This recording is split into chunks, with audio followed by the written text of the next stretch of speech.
और अब खबरें विस्तार से। नेशनल कॉन्फ्रेंस के अध्यक्ष फारूक अब्दुल्ला ने एक विवादित बयान दिया है। फारूक अब्दुल्ला ने सेना पर इलेक्शन में हस्तक्षेप का इल्जाम लगाया है।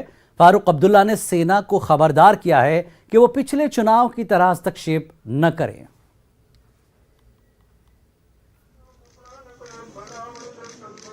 और सुनाओ, मैं वजीर आला, इसे मैं सरकार को याद दिलाना चाहता हूं। जो इलेक्शन थे, मैं डोडा गया। डोडा में एक गांव में पहुंचा जहां इलेक्शन देना था उनको, वहां वोटिंग मशीन रखी थी। वहां पे मैंने किसी को नहीं देखा, क्योंकि वो फौजी कैंप के अंदर उन्होंने वो मशीन रखी थी। और जब मैंने वहां पूछा यहां क्या हुआ, कहा यहां कोई आया नहीं। मैंने कहा अच्छा मैं गांव की तरफ चला।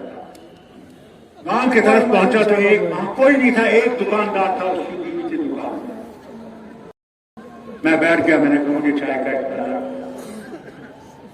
मीडिया ये सुन लीजिए। मैंने उससे पूछा क्या हुआ, लोग किधर गए। उन्होंने कहा इन लोगों ने हमें फौजी ने कहा खबरदार मशीन के पास आओगे हम तुम्हारी टांगे तोड़ेंगे। आज मैं फौज से कहना चाहता हूं, खबरदार, जनवर से आपकी आवाज नहीं आ रही है। आप इलेक्शन में कोई ऐसा काम न करिएगा।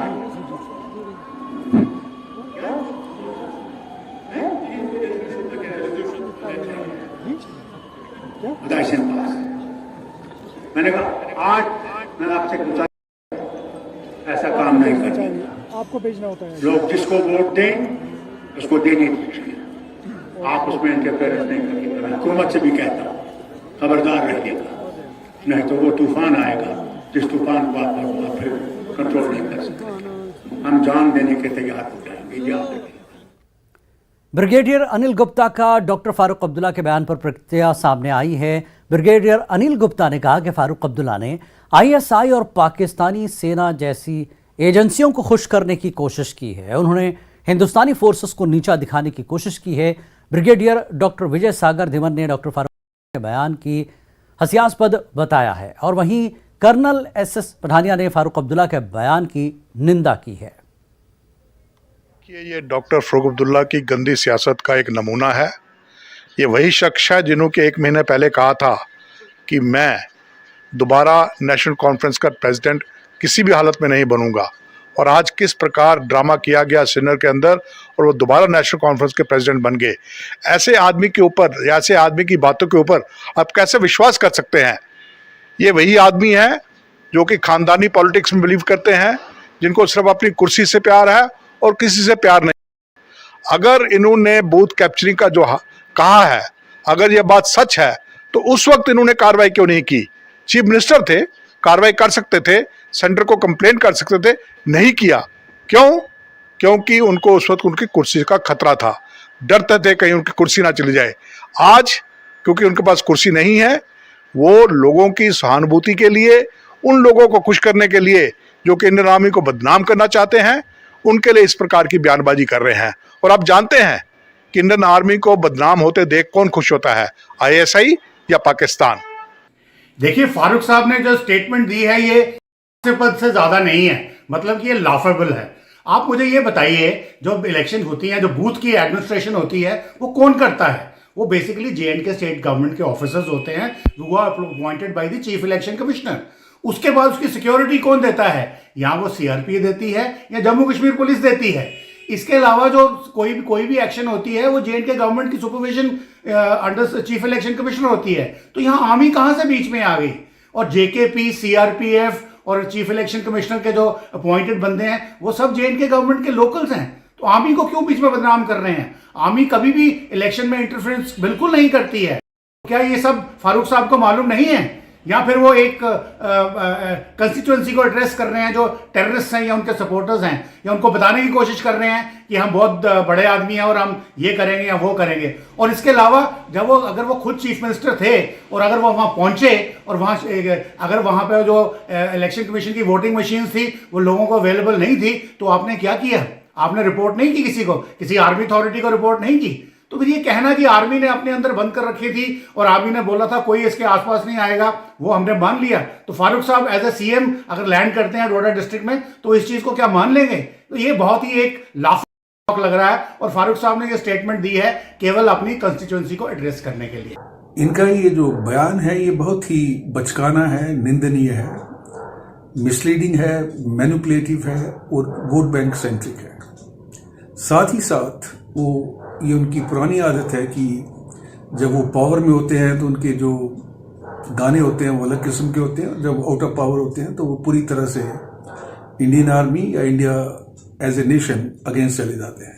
ये उनकी एक पॉलिटिक्स का स्टाइल है। कड़ाके की ठंड के बावजूद आज कुपवाड़ा जिले में डीडीसी इलाके दरगमुला का पुनर्मतदान शांतिपूर्ण रहा। 100 साला महिला ने अपने वोट का इस्तेमाल किया। 42 पोलिंग स्टेशनों पर वोटिंग सुबह 7 बजे से शुरू हुई और दोपहर 2 बजे खत्म हुई।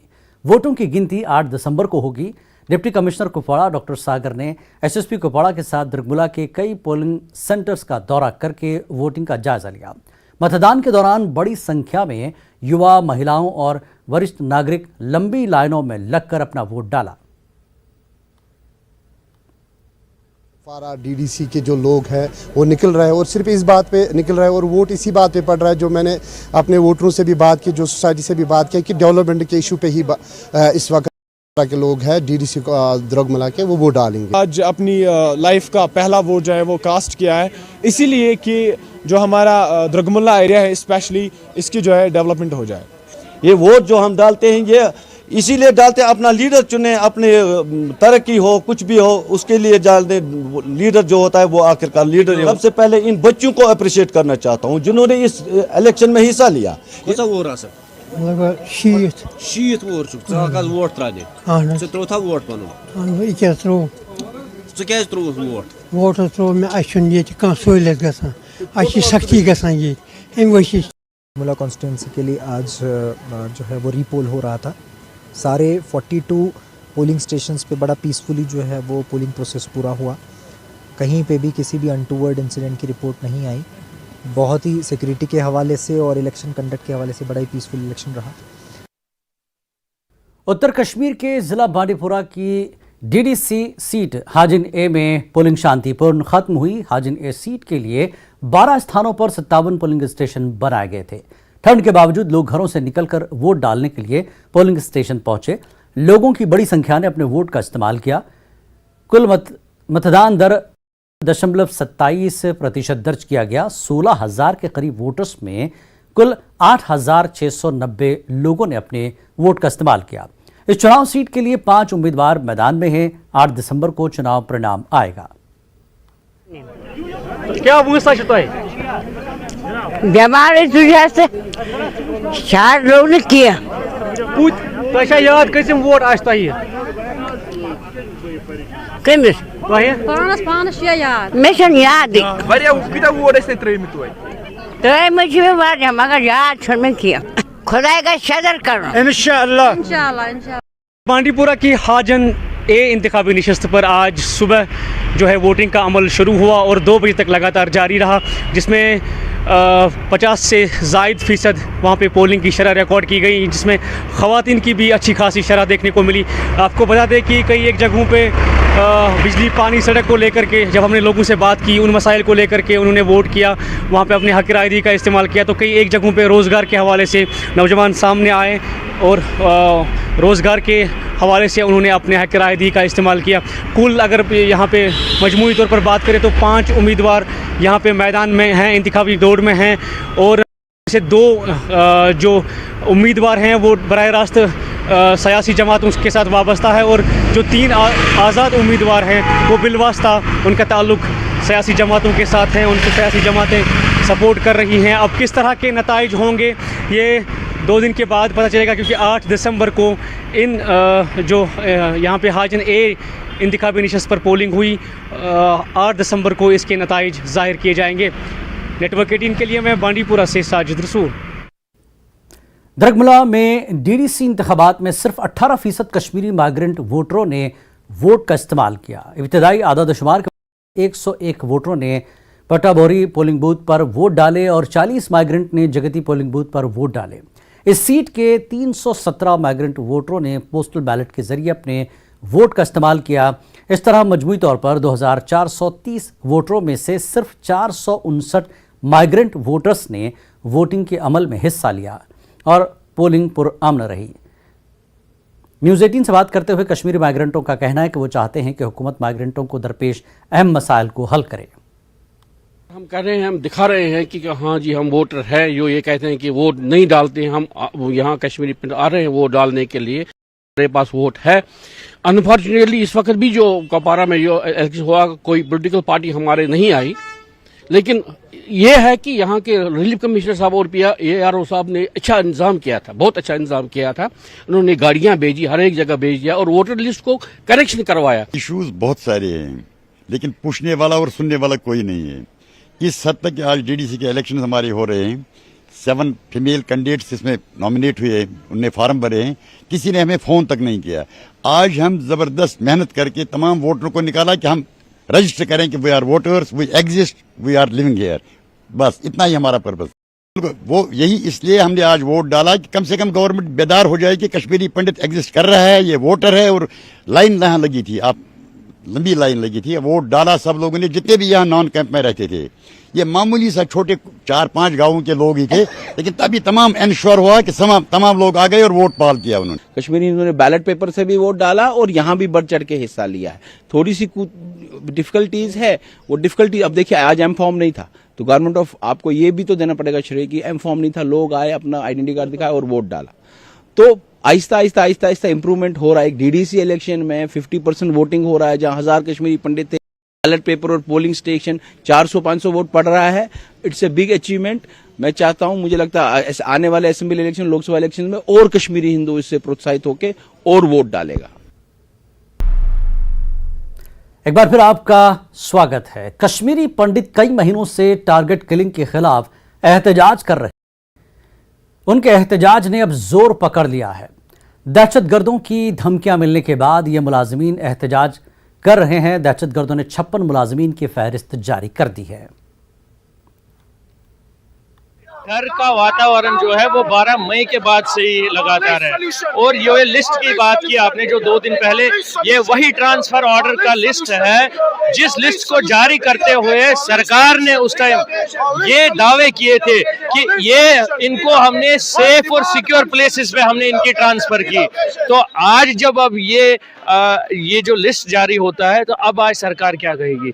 उन्होंने वाहवाही लूटी थी उस समय कि ये सेफ और सिक्योर प्लेसेस पे हमने इनको ट्रांसफर किया। एडमिनिस्ट्रेशन का तो ऐसे, जब से हम प्रोटेस्ट पे है तब से सिर्फ गवर्नर साहब से एक बार हमारी बात हुई थी, उसके बाद से तो कोई बस यही कहा था कि आप वेट करिए, लेकिन उसके बाद से ऐसे फ्रूटफुल कोई भी ऐसा ना डिस्कशन ही हुआ। हमारी डिमांड ही यही चल रही थी कि आप हमारे साथ टेबल पे बैठ के बात कीजिए। जब सरकार सिक्योरिटी की बात करती है कि हमको सिक्योर प्लेसेस में रखा जाएगा, मुझे आप बताइए सर, तहसील ऑफिस सिक्योर होता है कि नहीं होता है? क्या एक स्कूल सिक्योर होता है कि नहीं होता है? जब तहसील ऑफिस में, एक स्कूल में एम्प्लॉइज को मारा जाता है तो सिक्योरिटी उधर ही खत्म हो जाती है। और जहां तक ये TRF ने कल 57 एम्प्लॉइज की लिस्ट रिलीज की गई है सर, उसमें उनके सारे क्रेडेंशियल, उनके रहने का पता, उनका नाम, उनके मतलब काम करने का पता, सब कुछ लिखा गया है। तो सर यहाँ पर तो मतलब सिक्योरिटी सिनेरियो ही खराब हो चुका है। एक एडमिनिस्ट्रेटिव पेपर लीक हो रहा है। इस सरकार को संज्ञान लेना चाहिए, एक कमीशन बिठाना चाहिए या कोई SIT बिठानी चाहिए जिसमें वो इन सारे सिनेरियोज को पर ध्यान दे, इन सारे सिनेरियो का संज्ञान उठाए। 12 में से एक ही डिमांड है कि जब तक उधर का सिक्योरिटी सिनेरियो ठीक नहीं हो जाता, एक माइनॉरिटी वहां पर सेफ फील नहीं करता, हमको जम्मू में RC ऑफिस में जहां पर अभी हम प्रदर्शन कर रहे हैं वहां पर रिलोकेट किया जाए फॉर टाइम बीइंग। और चेयरमैन हकीम मोहम्मद यासीन ने न्यूज़ 18 से गुफ्तगू करते हुए कहा कि मिलिटेंटों की जानिब से कश्मीरी पंडितों को धमकियां इंतहाई अफसोसनाक है। कश्मीरी पंडितों के बिना नामुकम्मल है। कश्मीरी पंडित बदकिस्मती से शरपसंद अनासर के हाथों मारे जा रहे हैं, लिहाजा उन्हें मुकम्मल तहफ़्फ़ुज़ फराहम किया जाना चाहिए। दी गई है क्योंकि हमारे पंडित भाइयों की, तो हम इसकी मजम्मत करते हैं और ये सरकार की जिम्मेदारी है कि अगर ऐसा कोई वाक़ा है तो उस बारे में उनकी जान माल की तहफ़्फ़ुज़ करना सरकार की जिम्मेदारी है। इसको तह में जाकर देखने की ज़रूरत है ताकि जो दोबारा कुछ एलिमेंट्स जो इस हमारे जम्मू कश्मीर में अमन को नहीं देखना चाहते हैं, कि देखा हमने बारहा कि तशद्दुद किसी चीज़ का इलाज नहीं है, न हल है। इसलिए हम यहाँ पर अमन कायम होना चाहिए। सरकार पर ज़्यादा जिम्मेदारी है कि इन ऐसे अगर वाक़ात हो रहे हैं कि उनकी रेख देख के लिए बाज़ाब्ता एक सिक्योरिटी बंदोबस्त किया जाए, और हर एक की जिम्मेदारी है वैसे सरकार। बीजेपी तर्जुमान अल्ताफ ठाकुर ने वादी में कश्मीरी पंडित मुलाजमीन की हिफाजत बनाने पर जोर दिया है। उन्होंने न्यूज़ 18 से बात करते हुए कहा कि इंतजामिया को इस जुम्मन में संजीदा नोटिस लेना पड़ेगा। पुलिस को भी जांच करनी चाहिए कि कैसे लिस्ट लीक हो गई। उन्होंने मजीद कहा कि कश्मीरी पंडितों की ताज़ा फहरिस्त का लीक होना हैरानकुन है और बहुत बड़ी सिक्योरिटी चूक है, क्योंकि दहशतगर्दों को पूरा अंदाजा है कि कौन कहां तैनात है। हुकूमत को ये मालूम करना चाहिए कि लिस्ट को किसने लीक किया, वो भी ऐसे वक्त जब वादी में टारगेट किलिंग्स हो रही हैं। सिक्योरिटी लेवल्स है, ये आज दूसरी बार हुआ कि कश्मीरी पंडित जो ऑलरेडी टारगेट किलिंग पे है, जिनको टारगेट किया जा रहा है एडमिनिस्ट्रेशन की तरफ से, उनका जो वायरल होना और टीआरएफ जैसी मिलिटेंट तंजीम जो कश्मीरी पंडित की किलिंग के पीछे, उन तक पहुंचना कहीं ना कहीं बहुत बड़ी कॉन्स्पिरेसी लग रही है। ये जिस डिपार्टमेंट ने किया है, जिसने उनकी लोकेशन और उनकी जहां वो नौकरी करते वो जगह बता दी, मुझे लगता है अभी भी एडमिनिस्ट्रेशन में कुछ दहशतगर्द बैठे हैं, मिलिटेंट बैठे हैं, जो इनकी हर मूवमेंट टीआरएफ या लश्कर तैयबा केस पहुंच जाती है। अभी गवर्नमेंट को भी इस पर संगीन लेना चाहिए, और ऐसे जो ऑफिसर्स हैं जिनके डिपार्टमेंट से ये लीक हुआ है, उनको तुरंत बर्खास्त करना चाहिए। उनके लिए जेल ही वाहिद रास्ता है। जो कश्मीर में अभी हालात ठीक नहीं देखना चाहते, जो यहाँ पाकिस्तान स्पॉन्सर्ड दहशतगर्द एलईटी टीआरएफ जैसे दहशतगर्द तंजीमों का मदद करते हैं। और एक सबसे बड़ी बात है, देखिए कश्मीरी पंडित अभी तक जो प्रोटेस्ट पे है कि जो उनकी किलिंग्स हुई है, मैं समझता हूँ ये जम्मू कश्मीर में हालात ठीक नहीं चाहते हैं, और यही अनासिर जो दहशत वाइट कॉलर के रूप में आपस में बैठे हैं, वो नहीं चाहते हैं कश्मीरी पंडित वापस आ जाए। वो अभी भी वही चाहते हैं जो 90s में यहाँ मुख्तलिफ जो ये नारे यहाँ चल रही थे कि कश्मीरी पंडितों को यहाँ से भगा दो, कश्मीरी पंडितों को इसको इस्लामीकरण, और जो अभी भी तालिबानी मानसिक रखते हैं, उनके खिलाफ सख्त से सख्त कार्रवाई होनी चाहिए, और खासकर जिस डिपार्टमेंट से हुआ उनके अफसरों को तुरंत सस्पेंड करके जेल भेजना चाहिए। पीडीपी के सीनियर रहनुमा गुलाम नबी लोन हांजुरा ने न्यूज़ 18 गुफ्तगू करते हुए कहा कि हम इन धमकियों की मजम्मत करते हैं जो कश्मीरी पंडितों को मिलिटेंटों से मिल रही है। इंतजामिया का अव्वलीन फर्ज है कि वह इन पंडितों को मुकम्मल तहफ़्फ़ुज़ फराहम करे। उन्होंने कहा कि बीजेपी दावा कर रही है कि वादी में हालात मामूल पर हैं, लेकिन जिस तरह से कश्मीरी पंडितों और गैर मकामी लोगों की टारगेट किलिंग हो रही है, इससे पता चलता है कि हालात को मामूल पर आने में वक्त लगेगा। बदकिस्मती की बात है कि जो हाल ही में कल ही ये हुआ है, इसका इजहार हुआ है मीडिया पे कि कुछ पंडित जो मुलाजिम हैं पीएम पैकेज के तहत जो लगे हैं, उनकी एक लिस्ट निकली है। हम उसका कंडेम करते हैं, पूरी हमारी जमात पीडीपी उसका कंडेम करते हैं। लेकिन ये हम कहना चाहते हैं कि 6 महीने से ये पंडित जो मुलाजिमीन हैं, ये जम्मू में धरना पर बैठे हैं। इन्होंने कहा है कि जो यहाँ टारगेट किलिंग्स हो गई, इनकी 4-5 पंडित भाइयों की टारगेट किलिंग्स हो गई, तो उसके बाद वो चाहते थे कि रिलोकेशन हमारी हो जाए। तो 6 महीने से वो बैठे हैं धरने पे, लेकिन कोई पूछने वाला नहीं है। एक तरफ बीजेपी वाले कहते हैं कि यहाँ हालात ठीक हो गए हैं, दफ़ा 370-35 से हटाने के बाद यहाँ नॉर्मल हालात हैं। तो मुझे नहीं लगता नॉर्मल हालात कहीं है, क्योंकि यहाँ उस तो फिगर्स बताते हैं कि पिछले सालों से ज़्यादा इस साल टारगेट किलिंग्स हो गई है यहाँ कश्मीर में। तो मुझे लगता है कि इसका इनको संज्ञान लेना चाहिए बीजेपी जमात को। बीजेपी जो हुकूमत उनकी चल रही है या यहाँ एलजी की सरकार चल रही है, इसका संज्ञान लेना चाहिए और इनको पूरी सिक्योरिटी देनी चाहिए और इनको रिलोकेट करना चाहिए। पनून कश्मीर की सरकनी कमेटी ने कश्मीर और जम्मू में ज़मीनी सूरत हाल का जायज़ा लिया और अपनी सिफारिशात को पेश किया। रिपोर्ट में कहा गया कि तकरीबन तमाम मुलाजमीन और उनके ख़ानदान के अफराद खौफजदा हैं, इसलिए पीएम पैकेज के एम्प्लॉयज़ को वादी से बाहर मुंतकिल किया जाए। नस्लकुशी की रोकथाम का बिल नाफिज करने की ज़रूरत है। 2019 के बाद 370 के और 35 से के हटाने के बाद काफ़ी उम्मीदें थी कि अब कश्मीर में हालात सुधरेंगे और कई पहलुओं में सुधरे भी। मगर पाकिस्तान ने और ISI ने अपनी स्ट्रेटजी चेंज करके सॉफ्ट टारगेट्स अपनाने मारने शुरू कर दिए, और जिसमें सबसे पहला नाम रहा कश्मीरी पंडितों का। तो तकरीबन 33% जो सिविल किलिंग हुई हैं अभी तक वो माइनॉरिटी कम्युनिटीज़ की हुई हैं। ये नंबर इसलिए इम्पॉर्टेंट है क्योंकि माइनॉरिटी पॉपुलेशन जो कश्मीर वादी की है वो 1% है। इसके अलावा जो PM पैकेज एम्प्लॉयज़ हैं जो पोस्टेड हैं उन पे अटैक निरंतर हुए, उसमें दीपक चंद पे हुए, सुपेंद्र कौर पे हुए, राहुल भट्ट पे हुए, तो काफ़ी एम्प्लॉयज़ पे अटैक हुए और एक डर का माहौल फैल गया। निरंतर हत्याओं के बाद जो PM पैकेज एम्प्लॉयज़ थे वो काफ़ी लोग जम्मू चले गए और उनकी तनख्वाहें रोक दी गई, और सरकार का निरंतर प्रयास रहा कि उन्हें वापस कश्मीर लाया जाए, और कहीं ना कहीं समाज में एक सोच थी कि ये सही समय नहीं है। तो एक बड़ा न्यूट्रल माइंड लेकर हम कश्मीर में गए ताकि हम हालात समझें, और वो उन कश्मीरियों से भी मिले जो 30 साल पहले 1990 के प्लान में नहीं गए, जिन्होंने कश्मीर में रहना पसंद किया, और समझने का प्रयास किया कि आज उनकी मनोदशा क्या है, आज उनकी मानसिक स्थिति क्या है। और इसको लेकर वर्ग के लोगों से मिले, हम एम्प्लॉयज़ से मिले PM पैकेज के, हम कश्मीर में रह रहे कश्मीरी पंडितों से मिले, हम उन लोगों से मिले जो कश्मीर में नॉन PM पैकेज में नौकरी कर रहे हैं, चाहे प्राइवेट कर रहे हैं या सेक्रेट में कर रहे हैं, उन सब से मिले और समझने का प्रयास किया कि उनके मनोदशा क्या है। कोई भी इस समय अपने आप को सुरक्षित नहीं महसूस कर रहा है। सवेरे ऑफिस जाते हुए डरता है, बच्चा स्कूल जाता है तो डरता है, बीवी सब्जी लेने जाती है तो डरती है। तो एक डर का माहौल तो बिल्कुल है।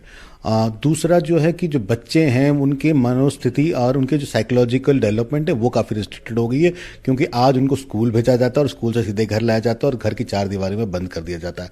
तो एक जो बच्चा है जिसकी खेलने को उम्र है, बाहर की दुनिया जाने की उम्र है, आज वो 4 दीवारियों में कैद हो गया। देखिए, सरकार को भी देंगे और कोर्ट को भी देंगे, क्योंकि माननीय उच्चतम न्यायालय ने हमें 2 महीने पहले कहा था कि आप एग्जीक्यूटिव के पास जाइए और उनसे बात करिए अपने केसेस को लेकर। तो सरकार को भी देंगे और उसके बाद माननीय उच्चतम न्यायालय को भी देंगे कि ये हमारी स्टेटस रिपोर्ट है और प्लीज़ आप एक्शन लीजिए।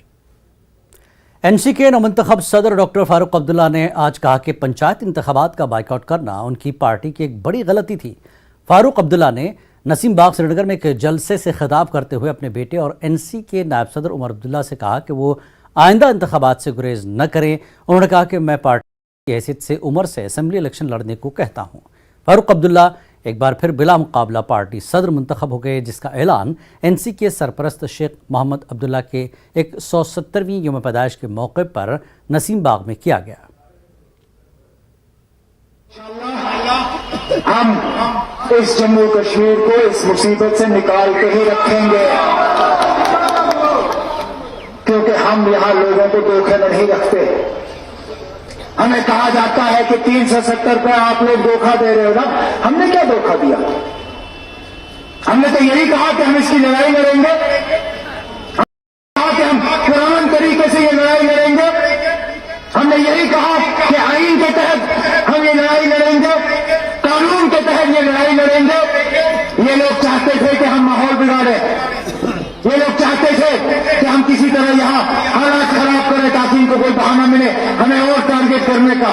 लेकिन हमने कहा नहीं, हम होश खोएंगे नहीं, हम सही तरीके से ये लड़ाई लड़ेंगे और इंशाअल्लाह मेरा दिल ये कहता है कि हम इस लड़ाई में कामयाब होते ही रहेंगे। घबराने की कोई जरूरत नहीं है। हम भुट्टों पर नहीं उतरेंगे, हम भीख नहीं मांगेंगे, न हमें सिक्योरिटी की भीख मांगनी है, न हमें बंगले की भीख मांगनी है, न हमें गाड़ी की भीख मांगनी है, न हमें किसी और चीज की भीख मांगनी है। हम अगर मांगते हैं तो जम्मू कश्मीर की इज्जत मांगते हैं, जम्मू कश्मीर की आबरू मांगते हैं, जम्मू कश्मीर की तरक्की मांगते हैं, जम्मू कश्मीर की पहचान मांगते हैं। इंशाअल्लाह वो दिन दूर नहीं है जब इस लड़ाई में भी हम कामयाब होते अपने आप को यहाँ लोगों के सामने पेश करेंगे। श्रीनगर में जब इलेक्शन हुए, कौन था? कहां थे ये फूल वाले, कहां थे ये दूसरे? अकेला चला था। मुझे अपनी जमात के लोगों ने कहा इलेक्शन मत करिए। मैंने कहा क्या लोगों को हमने बर्बाद करना है? तो वनान कुर्सी वाले ने तैयार हो सकता क्षेत्र जब आपके अजूर में लोग हम पोख रहे हैं, खड़ा करूंगा आपके सामने, इंशाअल्लाह खड़ा करूंगा, खड़ा करके आपके सामने वो माफी नहीं मांगे तो मुझे फारूक अब्दुल्ला जी कह रहे हैं। वो दिन आएगा, मुझे अपने अल्लाह के और आपके भरोसे हम वो दिन लाएंगे। तब्दीली आएगी जहाँ जमहूरियत आएगी। इस बुलेटिन में फिलहाल इतना ही। नमस्कार।